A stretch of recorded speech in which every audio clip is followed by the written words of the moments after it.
investigationisme mada manandanza ny efitrano faritra izy eto Madagasikara no tianao ale na iverenana.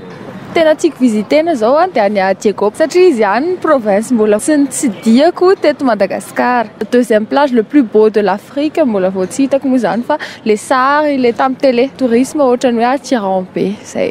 Any amin'ny faritra Morondava iny tena tiako ale satria mbola vao tsy tany koa hitako mandeha publicité ny tourisme sy paysage iny rehetrarehetra any somary lavidavitra le izy fa miatirena. Misy resaka manitona anay ka resaka paysage sy resaka biby zay zao mahafinaritra. Indrindra fa amin'iny allée de baobab iny zao dia fa miatire olona maro tsy voatery hoe hiarery fa tena mahafinaritra tena maniry manana fikasana etaetany ho any manokana mihitsy za fa mety vao avy moa zany fotoana na tsy zao azy. Parc any Anosy be tena mahafinaritra be misy an'le Lémurien vue eo amin'le île zany amin'ny Montpassoko.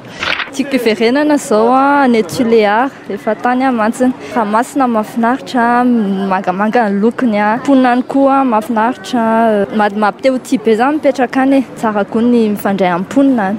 Za zao mbola tsy tany hoe tapany avaratra mihitsy Lémurien sy ny tariny eo amin'le tsy de be maharatsy iny ohatra misy an'le vatovato be sy ny tariny. Toerana tiako tsidihana zao any amin'le hoe Nosy Ranja any Salary Bay farifaritany Tuléar somary miala ambanimbanivohitra kely zay koa zao ny tiako hita. Efa hitako tamin'ny sary dia zay no mampatonga ana hoe tia hita an'le izy Partie sud iny ny avantage amin'le izy parapatonga any amin'ny Tuléar moa zany plus précisément ohatrany hoe 100 km ianao miova foana ny resaka paysage ohatrany hoe manao voyage be da be zany ianao nefa aksaray any andehananao dia zay ny tena itiavako an'le partie sud. Ifato moa zany eo amin'le sable blanche ny tena mahafinaritra aminazy par rapport amin'ny resaka hoe province sasany izy dia hitanao fa diovan'le plage tena voakarakara tsara. Parc Aïssal zao no tiako tsidihana satria amin'ny Parc Aïssal misy vy kokoa misy nature be le izy mampiseho an'le hoe fiainana mihitsy fa tsy zavatra maty ohatrany ety amin'ny ville genre des véhicules des maisons et tout ça.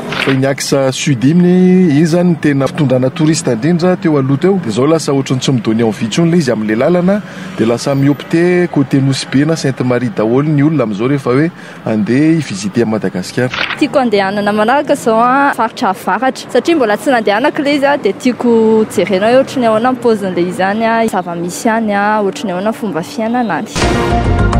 investigationisme mada manandanza ny efitrano